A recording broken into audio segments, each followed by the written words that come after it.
Today it's fascinating for me to have this conversation with Rajdeep Sardesai. He and I joined the Times of India, it was, I think, at about the same time. I for the arts and he as a young reporter. After that, we have seen the wonderful trajectory he has walked, 3 decades. So it's going to be an enriching conversation. I don't want to have any delays. Rajdeep, may I invite you onto the stage? Congratulations for this absolutely wonderful book. Earlier today, Rohan had said that some books at least read the introduction. In this case, I was not able to put it down, and I have a lot of questions that I want to ask you, but they will certainly exceed the 40 minutes I'm permitted. So, no problem. We'll just trick this. We have all evening in this weather. Yes, I know, indeed. So, in this book in which you're tracing how Modi wins the 2019 election, I find that you take going beyond the earlier book, which was 2014, then the newsman, covering news in the Modi era. I think with this book, you are not just covering the election, you're going some 50 years before and possibly predicting some years ahead. Is that true?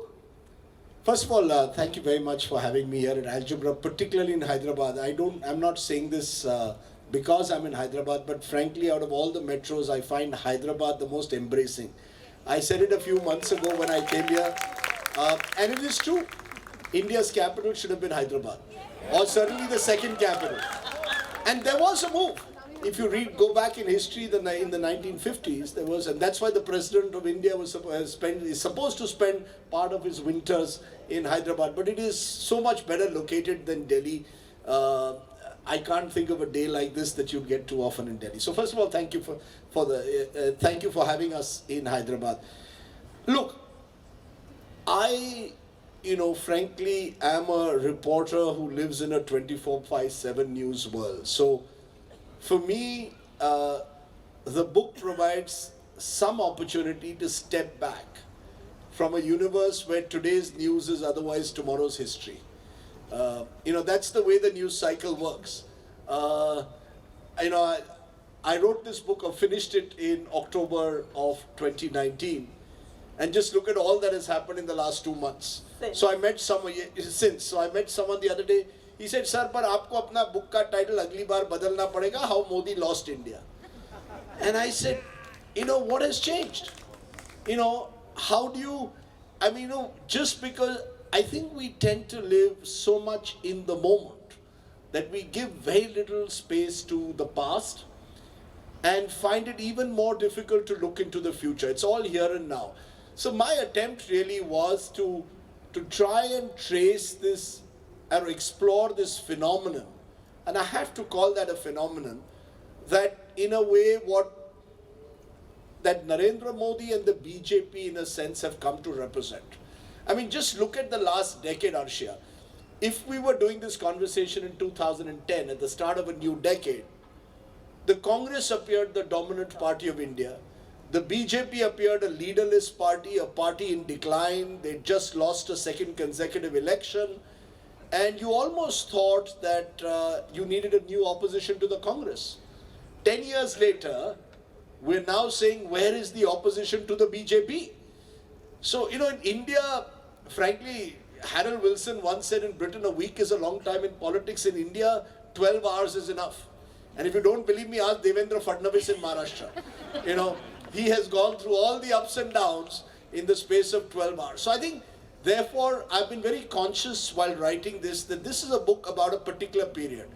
The first book was largely tracking India from 2010 to 14. This tracks India, I'd like to believe, from 2014 to 19.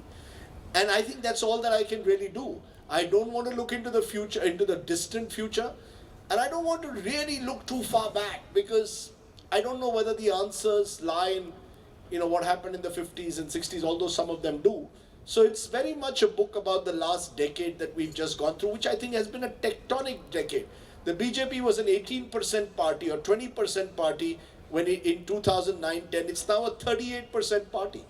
So double. Who are these new BJP voters? What has made someone who was a pracharak, a backroom boy, in Gujarat, not exactly a large state, suddenly become this charismatic communicator, this strongman leader, the man India awaits, according to some. You know, you have actually referred to this journey as a pracharak to the Prime Minister as a very lonely journey. Would you like to talk a little bit about how lonely it was, and do you think that loneliness has impacted the way things have panned out more recently? You know, I think Mr. Modi, if you look at Mr. Modi's life, it's a very singular life. He left his family, very un-Gujarati like, if I may be allowed to say that. Gujarati is very conscious of community, very conscious of family. Mr. Modi has no real connection to his immediate family. He goes and meets his mother once a year on her birthday. Left home at 16 to, in a sense, seemingly discover himself. And even if you look at his political trajectory, he never cultivated friends and groups. There was never a Modi faction, even when he was, rising in the party. He has been a very singular person, and I've often felt he won't even trust his own shadow. You know, this is a person who has been deeply insecure about anyone who might be seen as a potential rival as well. Doesn't forget or forgive easily, and I'm a living example of that. But the fact is, that's who he is. Now, that might at times make life difficult when it comes to decision making through consensus and consultation. So therefore, the Modi model is very much command and control. It's very much a centralizing model where you are expected to have unfailing loyalty to the individual. And that might seem odd given that he is a pracharuk who came through the Sangh Parivar. You know, the Sangh Parivar was based on the notion of the Parivar above the self. Somewhere when I look at Mr. Modi, he seems to have completely overturned that concept and made it about the self more than the Parivar. So this lonely man then makes this amazing relationship with Mr. Shah. Talk about that. You know, the big difference between Modi 1.0 and Modi 2.0 is Modi 1.0 was about Modi, Modi 2.0 is about Mosha. You know, this is, as I call them in the book, Gujarat Jodi number 1. Yes. And that's who they are. And this Jodi is not, you know, as I mentioned, and that's where the historical context comes. They fought their first election together way back in 1987. I mean, way back is 32 years ago, in a municipal election in Ahmedabad. And I described this one scene which I still try and imagine how it must have looked like. It's Modi and Shah on a scooter going through the bylanes of Ahmedabad. Ahmedabad, the easiest way to travel is by scooter. But just that image of Amit Shah on the scooter and Modi on pillion, I would love to see a picture of that. I don't know how they fitted on that scooter, but because Modi, you know, it was pretty hefty in those days, and Shah certainly was. But the fact is, they've come over 32 years. This is not something which has been built only post 2014, and it's a relationship which is, some would say, Modi as the supremo and Amit Shah as his doppelganger. You know, Amit Shah is the executioner, Modi as the supremo, Amit Shah as the faithful executioner. There's a 15-year age gap between the two. So they don't belong to the same generation either. But I think what brings them together is that a certain commitment to the ideology, and I believe a ruthless practitioners of realpolitik. I don't think Indian politics, certainly not since Indira, has seen this kind of ruthless practitioners of realpolitik. I give this story of Amit Shah, which I think is a classic story. The first election that Amit Shah contested was a college election in HL College of Commerce in Ahmedabad. The evening before, Amit Shah's groupies tell him, "Sir, you are losing the election." So he said, "Why?" He said, "No, the woman candidate against you is getting all the women voters on her side." And there were a large number of women voters. So Amit Shah tells his groupies, get the numbers of the parents of all the women. And they get the numbers, this is pre-mobile India. They ring up all the parents and say, don't send your daughters tomorrow to college, there'll be violence during the election. Half the girls don't go to college, Amit Shah wins by 30 votes. This is where they come from. Yeah, And sometimes I think the Congress doesn't know, I can't imagine the old style congressman sitting in that feudal way around the high command culture ever doing what Amit Shah did in that election. Amit Shah, to be fair, is in some way distinctive to Modi. I don't think Amit Shah has any illusions of grandeur. Amit Shah doesn't want the Nobel Prize. Modi wants it. Amit Shah wants to be seen as someone who finally established a Hindu supremacist government in India, which will last 50 years. His big mission at the moment is building a BJP office in every district of the country. There are 720 districts. They've already acquired land for about 600 in 600 districts. They're building ground plus 2 with a digital library, which will include all the books that are relevant in a sense to building this ideological mission. He's much more about the parivar in that sense. He has his own parivar. He's a family man. He has a son. I hear he talks to his family every day. Wherever He does. He He has a grandchild. He's a little bit more normal in some ways. He is a little bit more normal Gujarati. I asked him once, he said, what do you miss? I asked him, what do you miss the most? He said, we used to go to movies together. I used to take my wife, we used to go in Ahmedabad Municipal Market. on that scooter. On that scooter. But there is a little bit more of a normal person in Amit Shah. Mr. Modi is someone who's come out from, and Amit Shah comes from a very wealthy family. So he's been born into wealth. Mr. Modi has come from a small village, a town you can call it Vadnagar, and from there this journey to 7 Lok Kalyan Marg has been a very, very singular journey in which he has dropped people, and the only person who has stayed with him over these 30 years is Amit Shah, because I think there is a dependence. Modi needs someone to handle the machine.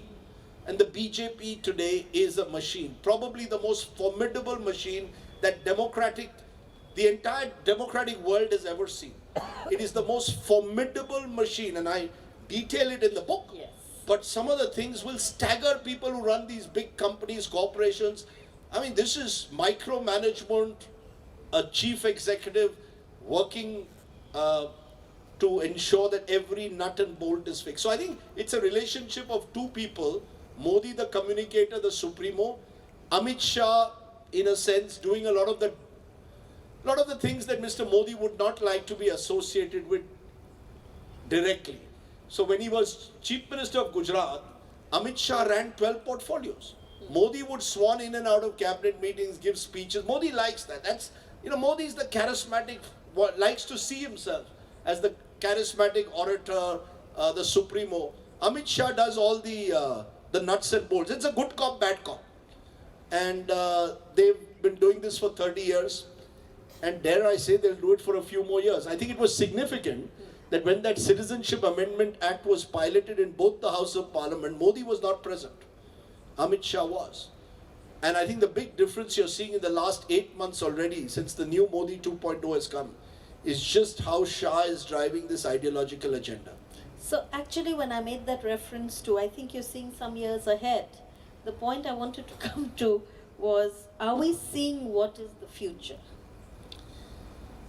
I wrote a piece for India Today, asked me to write what will India look like in 2029. And I did this fantastical sort of ideas piece, which was that Modi has just won his 4th consecutive election and decides enough of being Prime Minister, I want to be President for life. And does an Erdogan or a Putin essentially, and wants to move from Lok Kalyan Marg to Rashtrapati Bhavan. The constitution is changed. Essentially, it is we move to a presidential form of government. Amit Shah is still there, doing all the hard work, executing all of this. But the BJP is still the dominant party till there is a pushback. Till Indians say enough is enough of this command and control. We also want a share in this power cake. And I think one of the dangers of the Modi model, looking into the future, is simply that. This country is much too diverse, much too plural, beyond the point to be controlled by one man, one show. You know, India is the most unique country in the world. You can push Indians up to a point. And we've seen this historically. After a point, Indians say, you know, you tell an Indian to stand in a queue, he's going to break the queue. Except in demonetization time. In demonetization is a good example.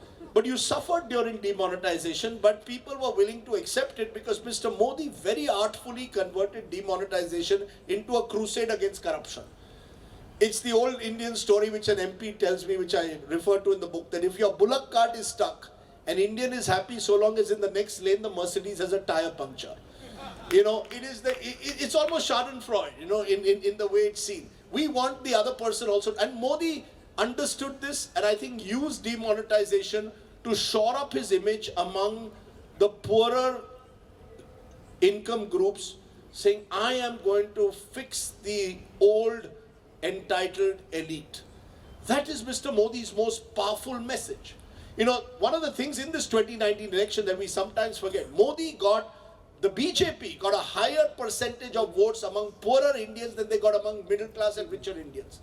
You see, we have this stereotype of Modi, that he is, because Rahul Gandhi keeps saying Ambani, Adani. But the fact is the people who voted for Modi are at the bottom of the pyramid. Now we need an explanation for that. And I've tried in this book to try and understand this phenomenon. This is not someone, he has built a cross-class, cross-caste Hindu appeal. But it cuts across Dalits, STs, bottom of the pyramid. And I think that needs to be reflected upon. And that is why I think it won't be so easy to defeat Modi. You know, those who are believing that when they see these protests, it's the beginning of the end, are simply living in their own echo chambers. There is a world outside which has other narratives also which are colliding. And he's quite smart with stringing the narratives in this powerful, dramatic manner, which suits an India that loves its films, that enjoys watching repeatedly year after year Ramleela, soap operas. We like theatre and spectacle, and he provides that. I mean, do you remember the lines during demonetization? No, there are two jobs that Mr. Modi should get if he doesn't become Prime Minister. One is a film script writer. He gives Salim Javed a run for that job. And the second is Vice President Marketing at Google or any of the world's top companies. He is a master at telling a story. And he has a story to tell.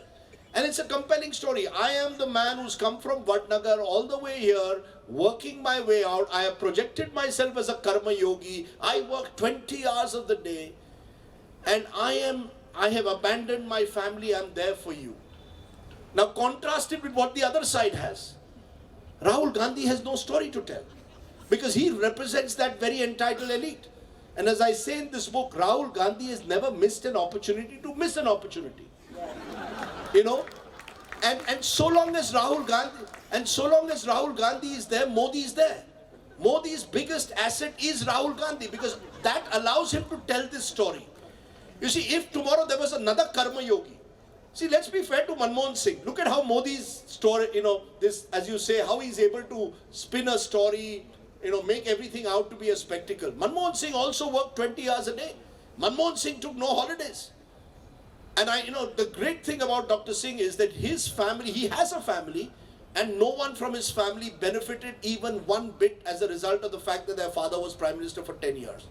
Which I think is a great achievement in itself in today's India. But no one is going to clap for Dr. Singh. Maybe you did today, but no one did 6 years ago.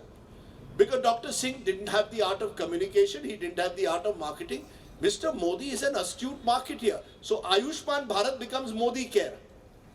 When Ujjwala scheme gas cylinders are given to every poor income, it goes with a letter with his photograph. Saying that this has come to you from Prime Minister Modi. Pradhan Sevak ne aapko diya. He's not Pradhan Mantri, main Pradhan Sevak hu. He must be the only karma yogi who changes his clothes 5 times a day, lives a luxurious life in a beer, but karma yogi hai. And I may say this here, but if I tell it to that poor man, he believes Modi is a karma yogi. So I think Rahul Gandhi and the old elite of the Congress have made it easier for Mr. Modi to tell these stories. And I asked Mr. Modi once many years ago, what is the one subject you enjoyed the most in school? And he said dramatics. And it is true. he is a prime time prime minister. He knows exactly how to use prime time. When he goes to America, he will make sure that his meeting with Donald Trump is when India is at prime time, post 8 p.m. And he's done it time and again. He's shown that he has the ability to make it out, that make himself larger than life. And these dialogues during demonetization, 50 दिन देना, नहीं तो यही कटघरे में मुझे आप फांसी देना. It's straight out of a Amitabh Bachchan film. The other day, if you see, watching the solar eclipse, he had moved and, taken his glasses out and worn these 1.5 lakh very special Maybach glasses. I don't know why he was watching, but you see, that image then is sent to all his supporters. They've put it out through WhatsApp. It all shows the idea of a supreme leader. Everything is designed to show that you are larger than life. And I think he has succeeded in almost invisibilizing the opposition as a leader, as a result. He has this great skill of Modi is the message.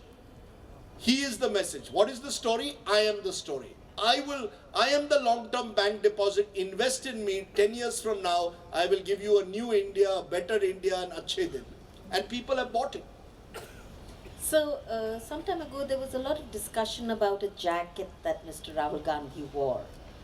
And then you have told us in great details about Mr. Modi's sartorial preferences. I would like you to tell us about the famous suit in the Suit Boot Ki Sarkar. You see, Mr. Modi is again very different to the average pracharak. The pracharak generally, dress down. Kurta, pajama, chappal, jhola. Mr. Modi is just the opposite. He likes to dress. He likes the idea of dressing well, looking good, very unlike the average pracharak. And over the years, his sartorial tastes have changed. Now we have the Modi jacket. And then in that January of 2015, someone who wanted to invite Mr. Modi for his son's wedding, a Surat jeweler or a Surat exporter, decides that I will go and give the Prime Minister a present when I'm handing over the invitation for my son's wedding. And the present is a self-embossed suit. There is this tailoring shop called Jade Blue in Ahmedabad, which is also now in Hyderabad, by the way. And its rise almost parallels that of Modi. As Mr. Modi has grown, so has Jade Blue. But he wears this self-embossed suit. And I think for a while actually thought that it was a big deal, till there is a backlash. But I think this shows, the weakness, it shows the strengths and the weakness in the man. Look, the strength is, he can fly into Delhi in 2014 after having won the election in an Adani plane and tell the world, I've come in an Adani plane. Now tell me what you will do. Yes, I am a friend of Gautam Adani. So there is this, this intense self-belief that I can get away with doing all this. On the other hand, there's a deep narcissism. Who else but a narcissist would put a self-embossed suit when you meet Obama? But Mr. Modi thought, this is a big day in my life and I want to dress well. Yeah, it was a big day because it was the president of a country that had denied him the visa. That's right. I think, Mr. Modi once showed me a photograph of him outside White House in 1995, like a starstruck 40-year-old. But he is someone who felt very deeply anguished that America had ostracized him. He spent 3 months, once he told me, in New Jersey with his Gujarati friends. Because he said, I've been ostracized by the BJP. There was a period when the BJP had almost exiled him. I think this is where it's a very paranoid, complex, insecure individual. There is the outward self-belief, which is almost, remarkable in its ability to communicate to you that nothing is going to faze me. But behind that lies an insecure, paranoid, complex individual. Well, actually, you've quoted this in your book. You've quoted in a comment that Arun Shourie made where he referred to his dark triad personality, where narcissism, remorselessness, and I think Machiavellianism was cited as the example. But there are many people who also refer to some of his schemes as Tughlaqian. they haven't been thought through, yet rolled out. Demonetization was one of them. I think even this NRC business and CAA was one of them too. Speaking of Arun Shourie, I wish Arun Shourie had said that when he was with Mr. Modi. Had he been made finance minister, I don't think Arun Shourie would have said Modi is Machiavellian, narcissistic, or remorseless. But yes, I think there is an element of Tughlaqian politics in Modi. He hasn't yet moved the capital from Delhi to Daulatabad. Maybe he'll move it from Delhi to Hyderabad. You never know. But look, he likes to be seen as a risk taker. He likes to be seen as someone who is breaking with the status quo. This constant attempt to sort of denigrate his opponents as Khan Market Gang, Lutyens elite, is somewhere designed to position himself as I am different to the rest.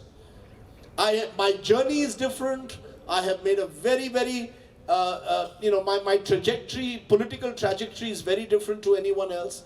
And I think somewhere it is designed in a way to break with the status quo. And that is where many of these ideas come from. It's partly ideological, but it's also a firm belief that in his own sense of destiny, he believes he will go down as the greatest prime minister India's had. That's how he wants to see himself. He wants to at least be prime minister for one more year than Jawaharlal Nehru. And Nehru was prime minister for 17 years. So you calculate now, that comes to 2031. But either way, I think there is this, his critics will call it megalomania, and maybe there is a bit of that. His supporters will say there is this conviction, this self-belief. And again, there may be an element of truth in that. This is the era of the strongman leader. Erdogan, Putin, Orban, they're all over, even to some extent Boris Johnson. I've not mentioned Donald Trump. But I think Modi is unlike a Donald Trump. Modi comes from a political system. Donald Trump's the real, he's come in completely from outside the American establishment. And to that extent, Modi still follows some rules. For example, now, as Modi won't tweet at 2 a.m. in the morning. Donald Trump is capable of declaring war on Iran at 2 a.m. Modi will be much more cautious about that, but he will again, every now and then surprise you, as he did with demonetization. Suddenly at 8 p.m. in the evening, he decides to demonetize. And he does it despite the fact that the RBI governor, others have cautioned him against it. And that is the command and control approach. You don't have faith in anyone else but yourself. I mean, one of the graphic scenes, Aisha, that of this week itself, Arshiya, was that we had Nirmala Sitharaman, the finance minister of the country, not present in a meeting where Mr. Modi is discussing pre-budget, is having his pre-budget consultation with economists and industrialists. Because probably it's again back to where he's most comfortable. It's my budget. She can read it out, but it is my budget. And I think that's why a lot of talent has left this government. And some of it he leaves. I mean, this treatment of the allies, for instance. Yeah, I mean, who would have thought the Shiv Sena would leave the BJP? But I recall a few years ago, one of the Shiv Sena leaders telling me this, and he said, "Ghutan mehsoos hoti hai." We feel constricted. Look, every Indian politician or political party wants his or her identity. Mr. Modi and Shah in particular want to subsume those identities, into the Mosha. Real politics. Yeah, you've got to be our surrogates. I mean, it's not just, I can understand political parties, it's also with institutions. If you want an interview with Mr. Modi, be a surrogate of the ruling establishment. If you want to be if you want to be a top bureaucrat, even in the army, the politicized, I think that's the worrying aspect of the strongman syndrome. The strongman ends up virtually taking over every institution of democracy. So Parliament becomes a notice board. 11 a.m. in the morning I come, Amit Shah, this is Article 370 is to be scrapped. No one is informed. Yeah. Judges sort of procrastinate on important judgments that might affect the government. The media, look at the role of the media.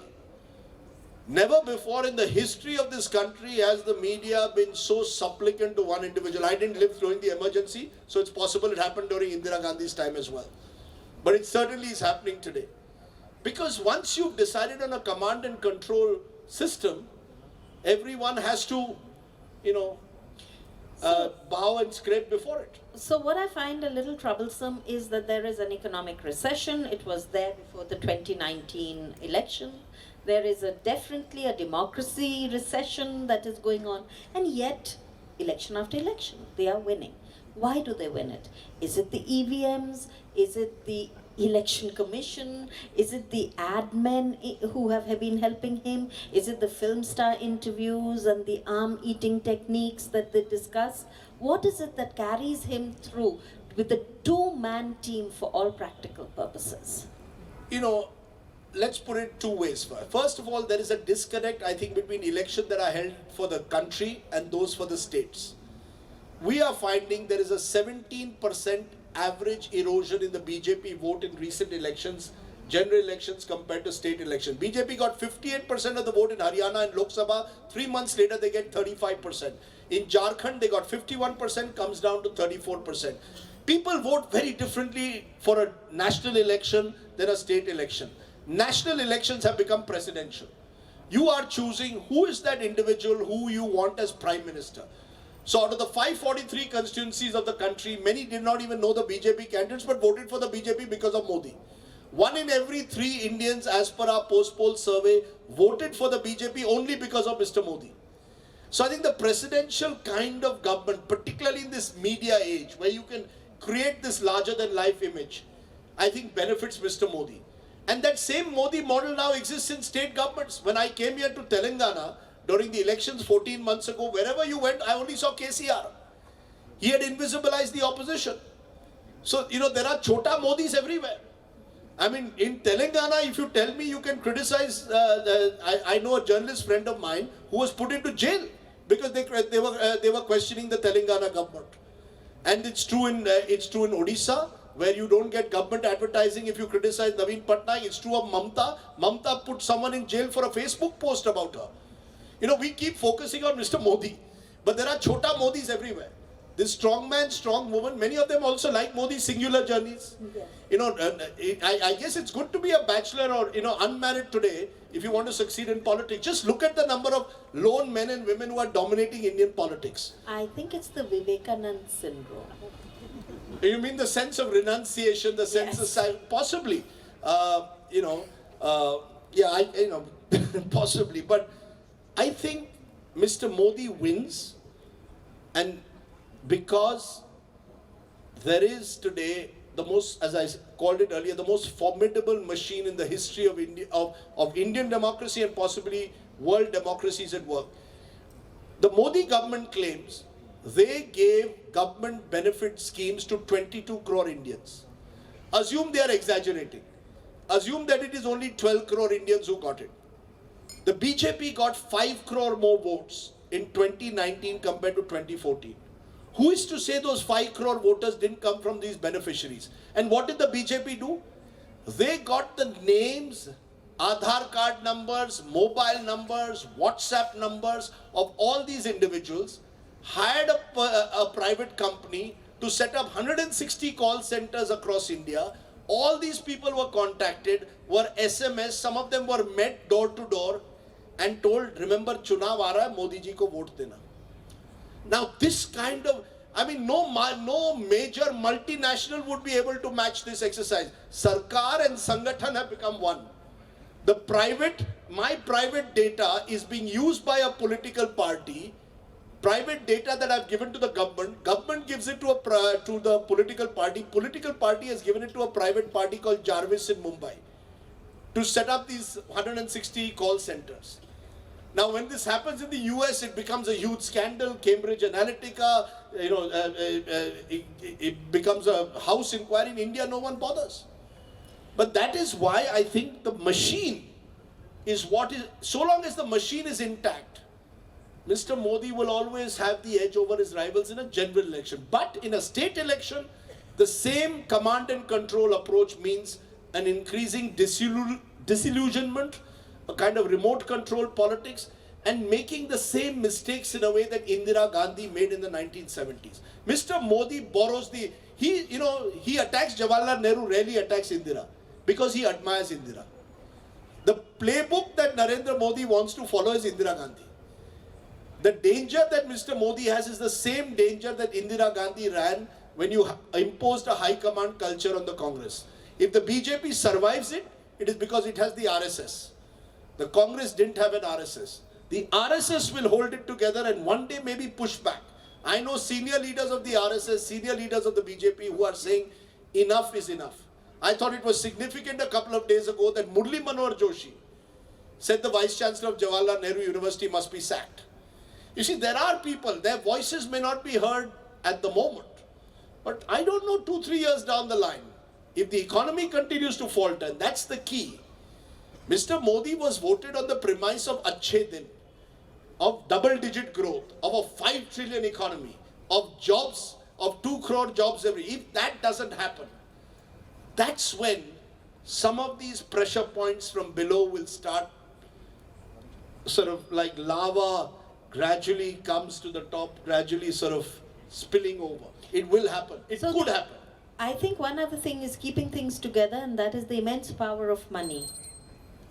The 27,000 crores 27,000 crores that is was one figure. spent, of which 50% is spent by BJP alone, is roughly about the same kind of figure that Chota Modi of the other variety has run off with. But let's be fair to Mr. Modi. Mr. Modi and Shah put the money into the party. They're building the BJP. The Congress, someone once told me the Congress is a rich party with a poor party with rich individuals. Congressmen went and took the money and aggrandized themselves. वो पैसा वापस party में नहीं डाला. Someone went and built apparently an island. I'm told someone has even bought an island. 10 years of Congress rule enabled one minister, according to some reports, to buy an island. अब ये BJP में ये है, there is of course, I have no doubt in my mind, money does play a major factor, but they have put the money back. A large amounts of that money have gone back in building this machine. They were actually paying their volunteers for 2 years to go from district to district. They had this concept called a Vistarak, whose only job was to connect every booth in the country. There are 10.5 lakh booths in India. The BJP had booth committees of 20 to 25 people in 8.62 lakh booths. That was a huge exercise that required money, and they put the money there. And the Congress candidates go to meet their Congress leadership and say, "Paisa nahi hai hamare paas." So one of them finally said, "Sir, 60 years you were ruling India, where's the money?" The world is thinking we are the corrupt party. The fact is the money went into India. The Congress has a structural problem as a result. They are not able to compete with a machine. The machine is so well oiled. It's comparing a Fiat to a Ferrari, frankly. I mean, the Ferrari, the BJP today works as a machine, as a Ferrari. And the Congress is a second-hand Fiat. So, not even a Fiat, second-hand. We've already had the first bell ring. I'll ask you one last question. So do you think it was Tina or Timo that carried the day? No, I think it's a bit of both. Timo is there is Modi only. He invisibilized the opposition. If you looked at primetime television in the 1 month, 2 months before the election, Modi was there every night in your face. He got about 65% of television time. That's one leader gets 65% of the television time. Every media is only asking questions to the opposition. And then once Balakot happened, the election was done. Balakot was just what Mr. Modi wanted. You see, the Modi-Shah model thrives on an enemy. I saw it in Gujarat in 2002, then it was the Godhra Muslim. This time it was the Kashmiri Muslim and some guy called Masood Azhar, the Jaish chief. You were able to create in the mind of every Indian that you need this strong leader who's going to teach the Pakistanis a lesson. Look at the number of times Pakistan was used in an Indian campaign. Never before has Pakistan played such a dominant role in an Indian campaign. But because we are in this age of WhatsApp, those images of Balakot being bombed go as viral videos. 300 with exaggerated claim, the fake news narrative, 300 terrorists maar diye. And particularly in North India, this muscular nationalism with, let's be honest, and we haven't discussed that, with a strong edge of Hindu nationalism. A sense that this is a time to teach minorities and Muslims, put them in their place. This is how the Gujarat model ran. It's just been gone on a national scale. That is the reality. Let's be politically incorrect and let's call a spade a shovel. There is an element when the Prime Minister of the country, in a sense, goes to Jharkhand recently and says you can know the protesters from the clothes they wear. It's a dog whistle. When Amit Shah, makes the same point, calling Guspeti jo hai, bahar se, termites. These are all dog whistles. And particularly North India has got toxified at all levels by this growing communal politics. And that, I think, is something we should ponder over as to where will that take us 5, 10, 15, 20 years down the line. This toxification of the communal identity. So I meet this young boy, I mentioned it in the book, since you mentioned the economy. He doesn't have a job. His future doesn't look too bright. Who will you vote for? Sir, Modi ji ko. Kyun? Arey, unhone Pakistan ko sabak sikhaya. So even politics has become like a T20 match, where I have to teach someone a lesson and then, go out there and say I have taught them a lesson. So once Balakot happened and the Congress had no narrative, neither did the other parties, how do you compete with a narrative of nationalism? It's a tough one. Because if you compete, you're called anti-national. Today, if I don't support the Citizenship Amendment Act, I'm anti-national. I'm not just a critic, I'm anti-national. Students of JNU, anti-national. You are opposing a fee hike, anti-national. The rhetoric has changed so sharply and a large part of the Indian middle class has bought in so effectively into it that this is not going to change overnight. It's going to take a long time and it's going to require a competing narrative that is just as attractive. What is your narrative going to be? The opposition can't just say Modi Gabbar Singh hai. You see, the opposition's problem is they have focused elections on Mr. Modi's persona, not on what he is doing to institutions, constitutional values. You're going to have to provide an alternative narrative and yes, an alternative leader. You cannot have a fifth generation dynast taking on Modi. No way. So this is where we conclude today's session. But many people did say they will have questions, so we'll take a few audience questions, please. Okay, sure. So somebody's going to help with getting the mic will come to you. If I could just request, time is short, please do keep it to a question rather than a comment. A straight question, Rajdeep, you mentioned that Modi is very good marketeer. Okay, now if the Congress has to fight with Modi, it's about marketing plus leadership or only leadership? Because any marketing without leadership won't work. So where the Congress lack, whether leadership or marketing and leadership? Look, Congress was a shipwreck waiting to happen. And it's not just about it's just a badly run party.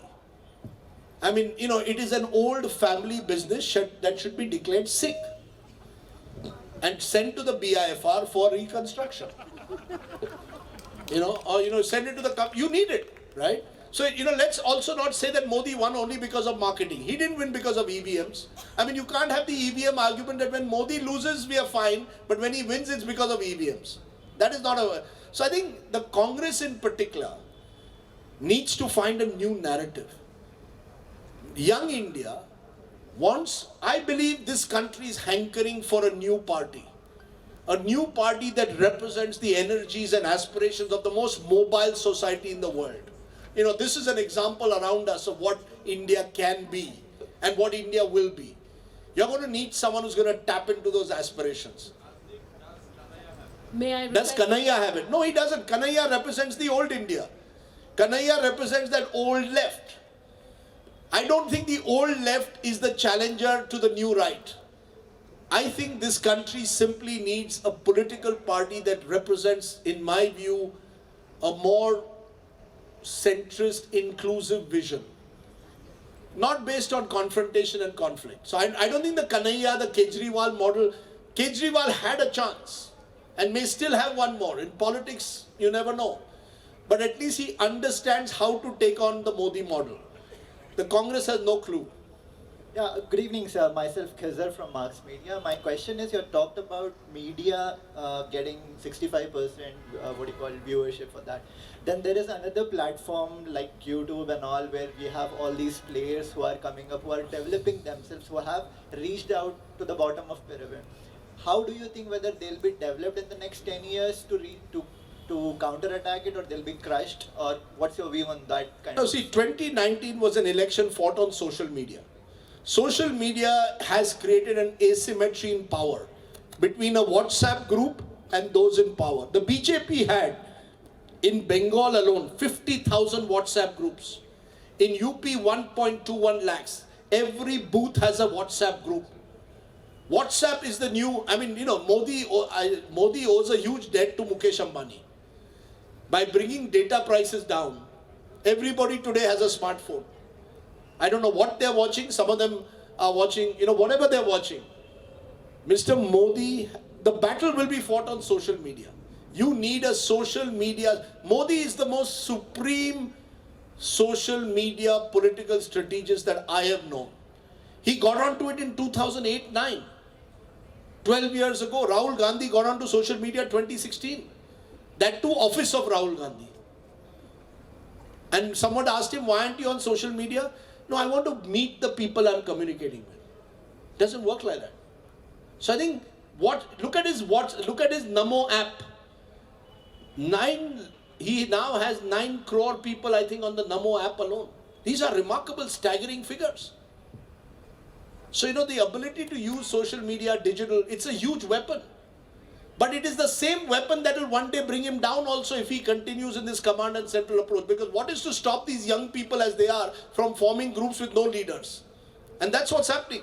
It's not as if there's any leader today to these anti-CA agitation. They're coming together, they feel strongly about something, they're coming together through social media. Rajdeep Sardesai here. Everyone knows your love for Narendra Modi, that's fine.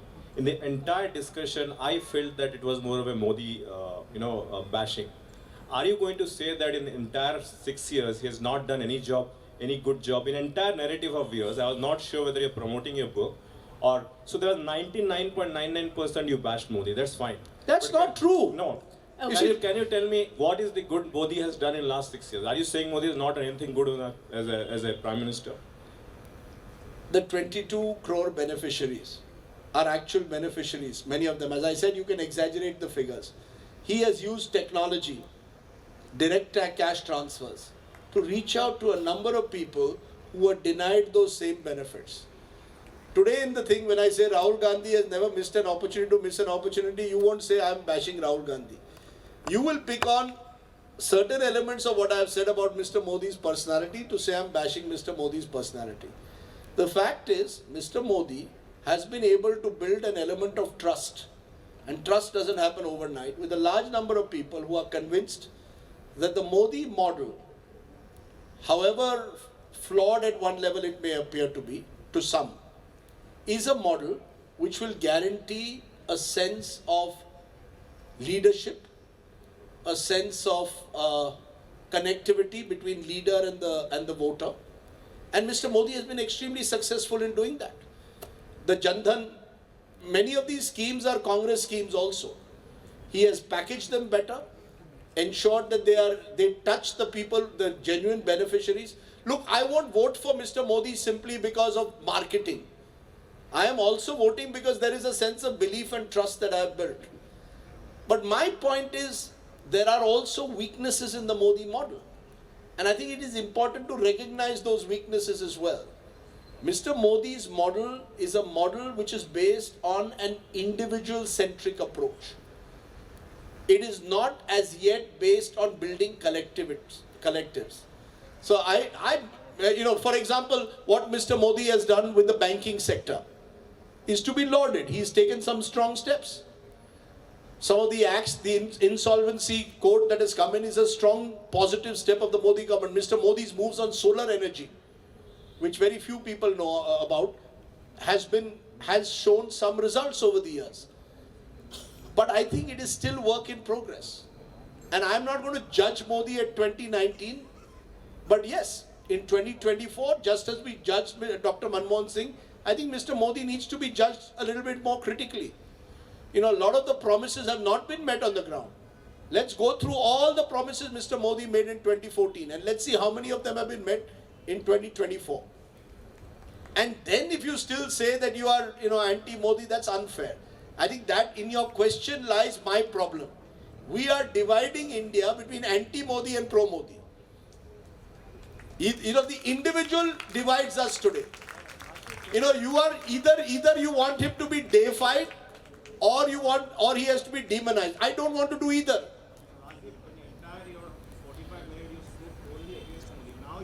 No, please give me clear. You see, it is very easy. Now you're talking of what Modi has done good, not even 45. Excuse me, I think to some extent... No, 1 minute. I think you're being unfair because I think it is a classic example of picking and choosing and cherry picking.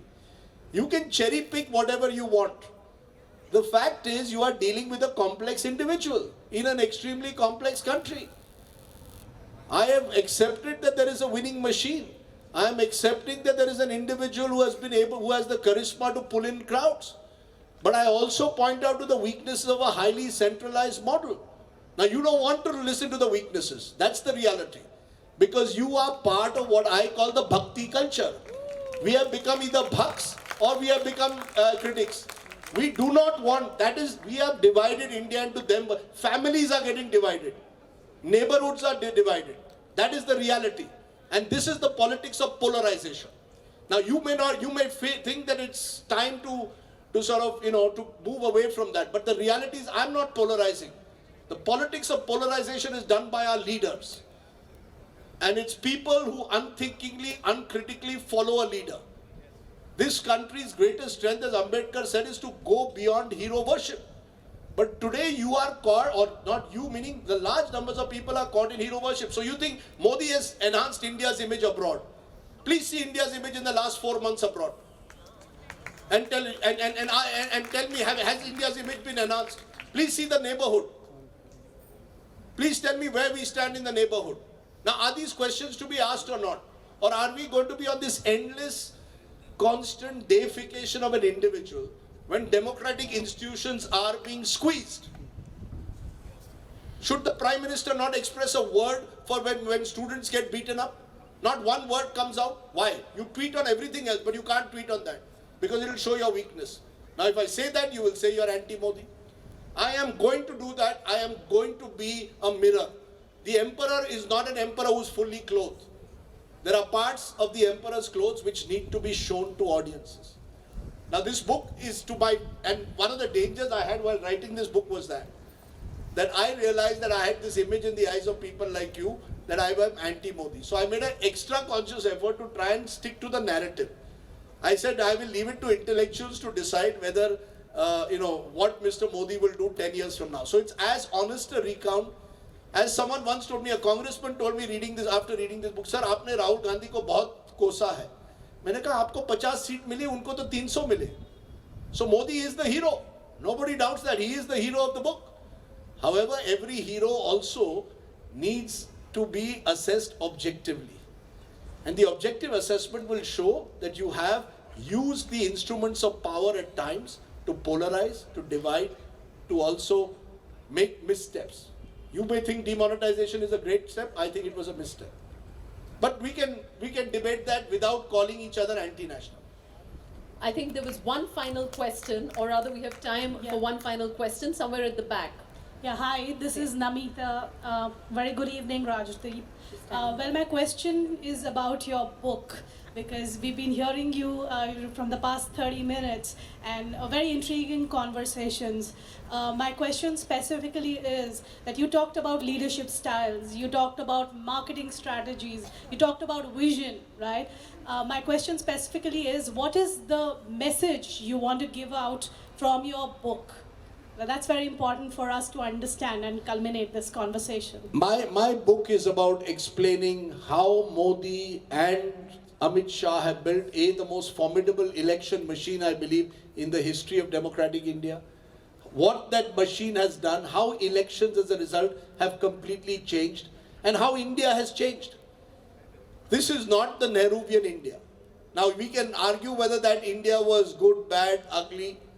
My book is about the transition of India from an old India to a new India, from a congressified India to a modified India, from an India where elections were fought, without that competitive zeal. I say, and this gentleman might like it, I say Modi has done to elections what Virat Kohli has done to cricket.